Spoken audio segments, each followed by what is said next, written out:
संदीप शर्मा ने लिखा है कि गुरु जी, क्या गुरु की आवाज़ भी ऊर्जा के बिंदु पर, ऊर्जा के स्रोत पर चोट करती है? बिल्कुल कर सकती है,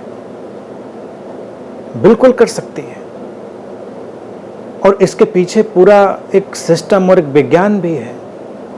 गुरु कौन?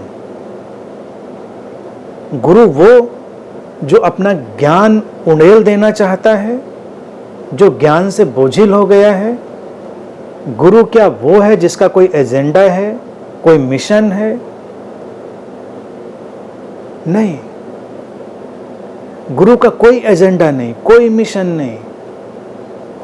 गुरु वो घटना होती है जो अस्तित्वगत रूप से किसी शरीर मन में घटती है, जब उस शरीर मन का जो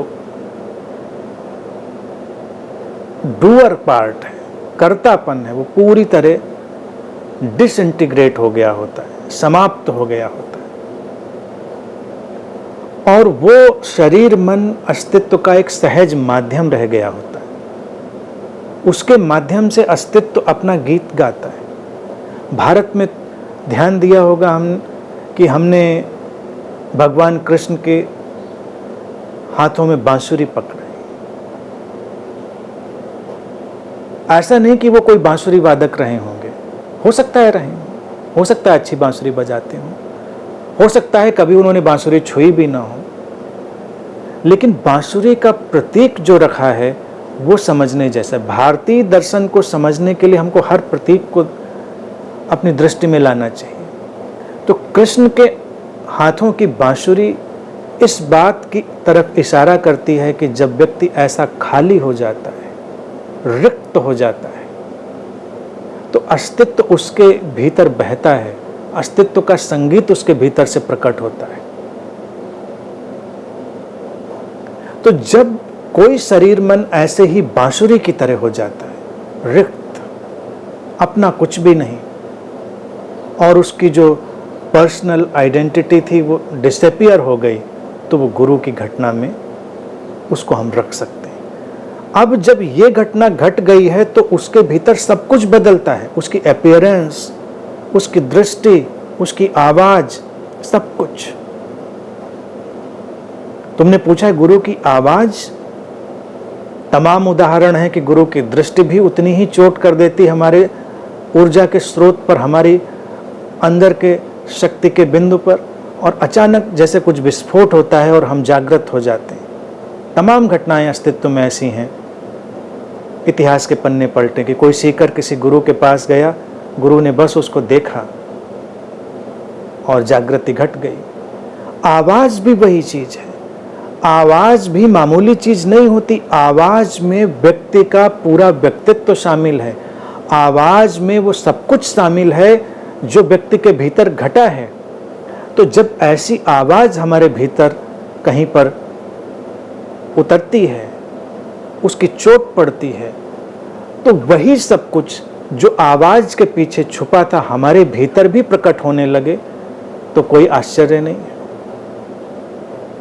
मैंने पहले भी इस बात को कई बार कहा था कि दो चीज़ों में बहुत अंतर घटता है जागृति के दरमियान, आँखें और आवाज़। आँखों से भी पहले परिवर्तन घटता है आवाज़ में। आवाज़ के लिए ज़रूरी नहीं कि आवाज़ बहुत अच्छी हो।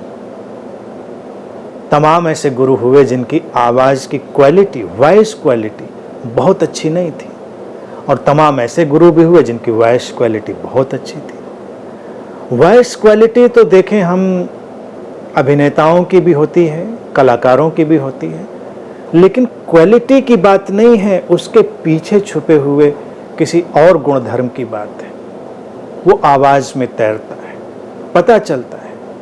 अगर तुम जागरूक हो रहे हो, संवेदनशील हो रहे हो, तो एक चीज़ हमेशा देख सकते हो, तुम्हारे भीतर एक ऐसा इंट्यूटिव नॉलेज पैदा होता है, एक ऐसा सहज बोध विकसित होता है कि कोई तुमसे बोले, आवाज़ दे तुमको, फ़ोन पर भी तुमसे बोले, और तुम्हारे अंदर एक तरंग उठती है कि क्या है आवाज़ के पीछे।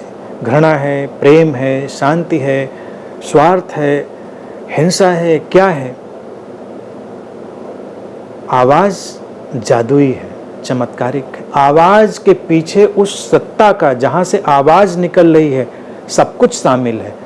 तो जब कोई सीकर, कोई शिष्य गुरु की आवाज को इतनी ही प्रेम पूर्वक, इतनी ग्रहणशीलता से सुनता है, तो उसके आंतरिक स्रोत पर चोट पड़ सकती है, जागृति घट सकती है, वो पर्याप्त हो सकता है, सुन लेना ही पर्याप्त हो सकता है। क्या सुना, ये गैर मामूली है, बेमानी है, इसका कोई मतलब नहीं, बस सुना और जागृति घट जाएगी। तो ये संभव है, पूरी तरह संभव है।